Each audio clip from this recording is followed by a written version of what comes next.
사실 여기 계신 분들 얼굴 보기가 너무 부끄러워서 목걸이를 쓰고 올라왔습니다. 그래서 저는 성도님들의 얼굴이 되게 흐릿하게 보여서 조금 마음이 편합니다. 안녕하세요. 김승원입니다. 이 통신도강단은 너무 높고 험난한 산처럼 항상 보여서 고기교회에 오래 다니셨던 내공 깊으신 분들의 몫이라고 여겨왔습니다.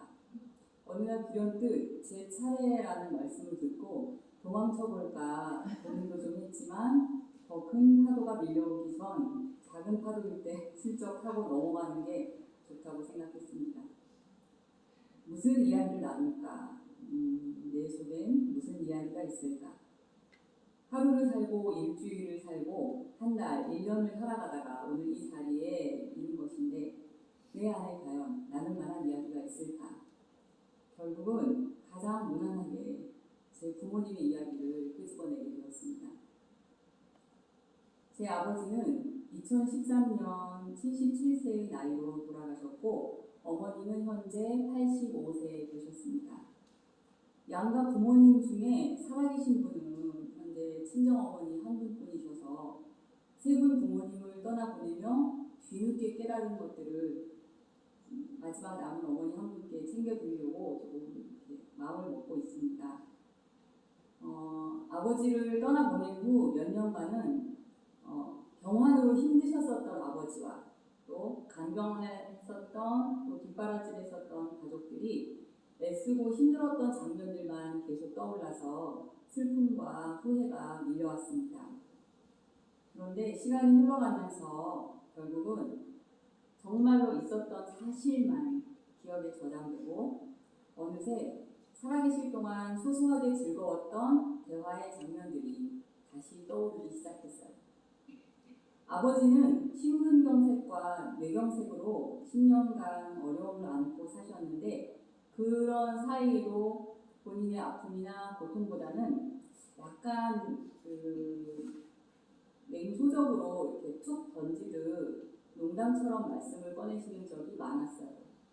본래 좀 과묵하신 분이었기 때문에 아주 좀 고르고 골라서 정제된 단어를 사용해서 이렇게 압축된 메시지를 던지듯이 이렇게 말씀하셨어요.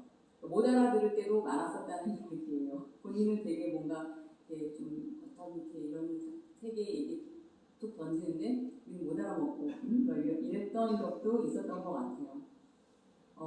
간병 때문에 좀 몸과 마음이 지쳐있던 어머니는 신앙을 힘으로 견디면서 아버지 대신 이제 무슨 일이라도 해서 돈을 벌어보려고 노력하셨어요. 그런 가운데 또 옛 친구들이랑 한 교회에서 만나서 예배드리고 서로 기도하고 같이 놀기도 하시면서 큰 의지를 삼으셨던 것 같습니다. 조금 이제 과거로 더 이제 역행해서 가보면은 아버지께서 쓰러지시기 전에 언니하고 오빠 저 이렇게 3남매거든요. 저희 3남매가 결혼과 이제 출산을 하던 시절에는 이제 좀 가까운 곳에 이렇게 모여 살게 됐어요. 가까운 곳이라고 해봤자 뭐 경기도, 그다음에 서울 이런 거리였기 때문에 명절에 만나기 어렵고 이런 건 아니었고 이제 평소에도 이렇게 자주 볼 수 있었던 거리였어요. 그 당시에는 이제 저희 아버지께서 하시던 사업이 이미 굉장히 많이 기울어져서 힘든 상황이었어요. 그랬을 텐데 손주들을 보면 몹시 예뻐하고 재미있게 놀아주셨습니다. 뭔가 멋지고 비싼 선물을 사주시지 못했지만 함께 산책도 많이 하고 가까운 곳에 나들이도 가고 하시면서 사진을 보면 굉장히 많은 기억을 남겨주셨다고 되돌아볼 수 있습니다. 손주들이 외갓집에 가면 서랍이나 몸값을 마음껏 뒤지면서 이제 놀게 해주셨고 아이들의 그 모습 그대로 예뻐해 주셨습니다. 조금 더 이제 과거로 되돌아가보면 제가 사춘기였던 시절에는 부모님을 못마땅하게 여긴 적이 되게 많았습니다. 왜 저런 말을 할까? 왜 저런 행동을 하실까? 난 저렇게 살지 말아야지. 눈 마주치기 싫다. 방으로 들어가 버려야지. 집에서 떠나고 싶다. 가끔씩 농담이라고 저한테 하시는 말씀이나 은유적으로 돌려서 표현하시는 훈계의 말씀이 굉장히 싫었습니다. 또 술 취한 모습으로 아버지께서 귀가하셔서 우리 남매한테 막 말을 걸거나 아니면 물통에 이제 몸을 담그고 밤에 막 노래를 하면서 이렇게 중얼거리시는 거예요. 그게 듣기 싫었는데 지금 생각해보니 그냥 삶이 녹록지 않았던 고단한 가장이 자신의 지친 몸과 마음을 겨우 달래고 사귀는 시간이었던 것 같아요. 더 이제 과거로 돌아가 보겠습니다. 제가 어린이였던 시절에는 그 부모님의 농담과 이야기들이 정말 재미있었습니다. 그래서 엄마한테 쫓아다니면서 얘기해달라고 조른 적도 되게 많았고, 또 엄마는 굉장히 귀찮아하면서 엄청 웃긴 얘기를 해주셨던 기억이 나고요. 그리고 별거 아닌 작은 일들인데 눈을 감으면 영화 한 편처럼 스쳐 지나가는 추억들이 많습니다. 농담이라고 표현하긴 했지만 여유롭지 못한 상황 속에서 자잘한 재미 그리고 웃음 포인트를 발견하려고 본인들이 노력을 하셨던 것 같아요.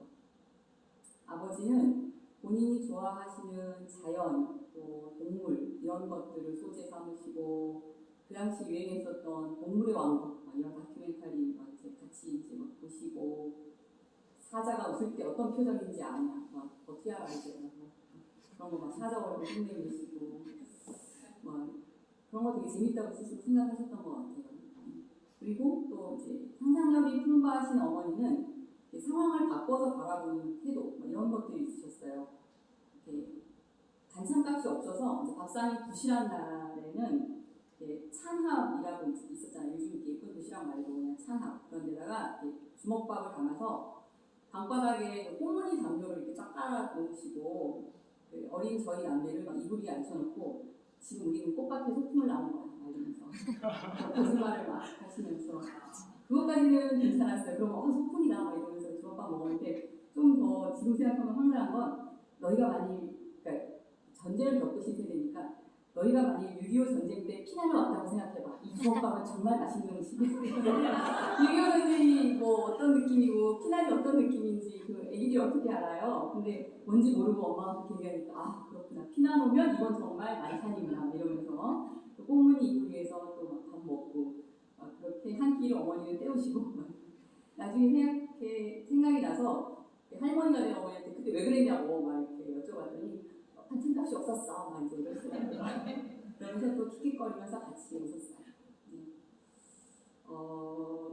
이제 제가 이제 그만하고 역행은 그만하고 제가 이제 성인이 되고 부모가 되었을 때 다른 사람들이 그러하듯 저에게도 이제 살아가는 게 힘든 순간들이 찾아왔는데 그 끝나지 않을 것 같은 불가항력의 어려움들이 있잖아요. 사람마다 조금씩은 다르지만 그 불가항력의 어려움은 정말 상대하기 힘들었습니다. 그럴 때 만난 말씀이 마태복음 6장 34절입니다. 제가 읽어볼게요. 그러므로 내일 일을 걱정하지 말아라. 내일 걱정은 내일이 맡아서 할 것이다. 한 날의 괴로움은 그날에 겪는 것으로 족하다.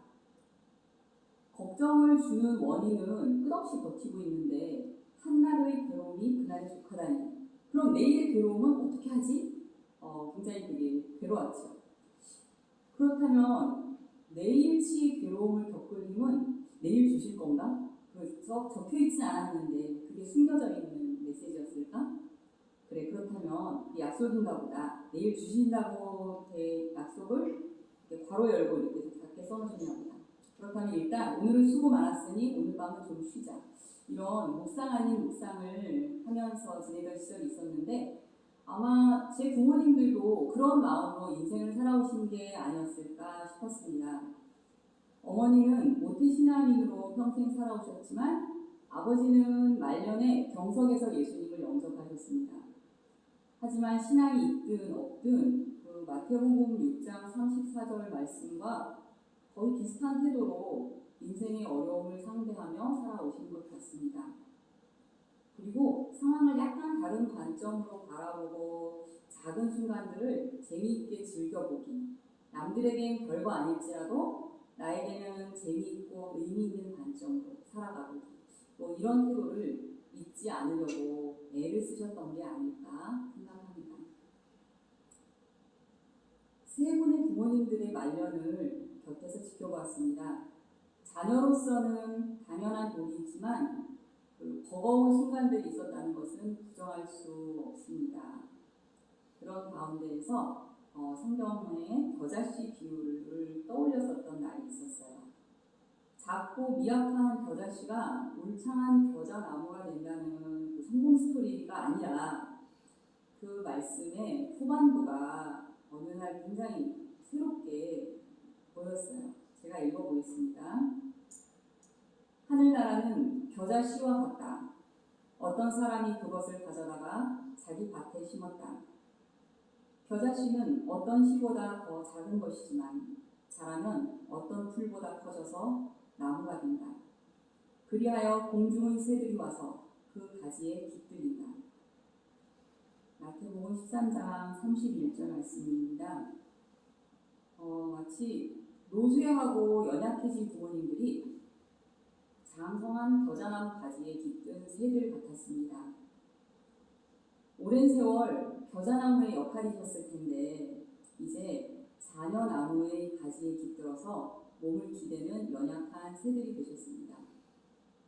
그리고 깃들어 있다가 떠나는 새들일 것입니다.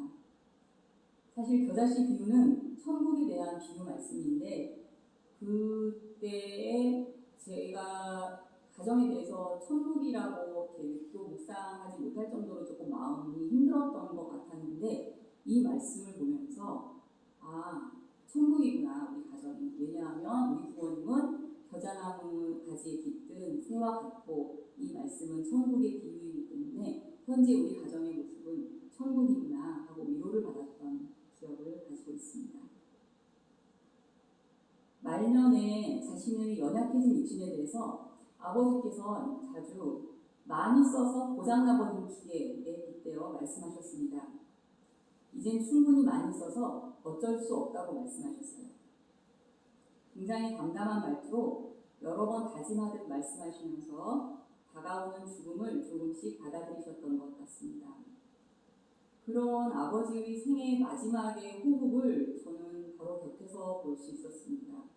아버지께서 돌아가시는 마지막 날 사실은 저희 언니가 이제 병원에서 밤을 새고 돌아가실 것 같은 상황을 지키려고 했는데 또 버티시는 아버지의 모습을 보면서 언니가 잠시 집에 갔다 와야겠다고 한 사이 제가 이제 순서를 바꿔서 곁을 지키고 있었는데 그때 아버지께서 이제 돌아가시게 되었어요. 마치 물고기가 숨을 쉬는 것처럼 입을 움직이시다가 큰 숨을 들이내쉬다가 입을 다무셨고 아주 차분한 표정으로 세상을 떠나셨어요. 이제는 하나님 나라에서 그 살아생전과는 다른 존재로 계실 텐데 그때 다시 만나게 될 때는 그 아버지와 딸과 아버지의 그런 관계도 남아있을까? 신학적으로는 목사님께 이제 더 여쭤봐야 되겠지만 하지만 하나님 앞에서 형제와 자매로 이렇게 정말 만나게 되는 그 순간이 굉장히 아름다울 것 같습니다. 성신도 강단을 준비하면서 부모님의 기억을 정리해 보니까 저희 아이들은 풍일에 저에 대해서 어떤 기억을 갖고 살게 될지 굉장히 궁금해졌습니다. 그렇다고 쫓아다니면서 말해보라고 확인해볼 수는 없는 일이어서 좀 참았습니다. 무섭게 야단치거나 싸웠던 순간들이 꽤 많았어요. 그래서 그런 것들도 기억을 가지고 있겠지만 그냥 에피소드처럼 얘기하자면 저희 딸이 어릴 때 엄마가 나에게 커다란 머리 빗는 빗을 들고 달려왔어 라는 말을 한 적이 있었어요. 아마 너 이리 와! 하면서 제가 야단치려고 머리 빗는 왕빗을 들고 쫓아갔던 것 같은데 하민이가 그거에 맛을 들였는지 그 이후로 여러 번 그 말을 하는데 어느 순간 보니까 저를 놀리는 것 같더라고요. 그래서 더 이상 얘기하지 말라고 이제 그랬던 기억이 나고 그랬던 서로 그런 가슴 아픈 기억을 남기기도 했지만 기왕이면은 자녀들이 나중에 저를 기억할 때 뭔가 거창한 사건들, 거창한 일들, 거창한 어떤 좋은 일들 말고 함께 했었던 소소한 일들로 킥킥거리면서 재밌게 보냈었던 그 기억들을 많이 갖고 있으면 좋겠습니다. 그리고 인생의 어려움이 닥칠 때 매일 근심을 끌어안고 살지 말고 한날의 괴로움을 겪되 그 다음날 새 힘을 주시는 하나님의 섭리 그리고 그 선하심을 믿고 일단 잠을 잘 수 있으면 좋겠습니다. 네, 굉장히 짧지만 소소하고 개인의 추억에 준하는 그런 이야기를 들어주셔서 감사합니다.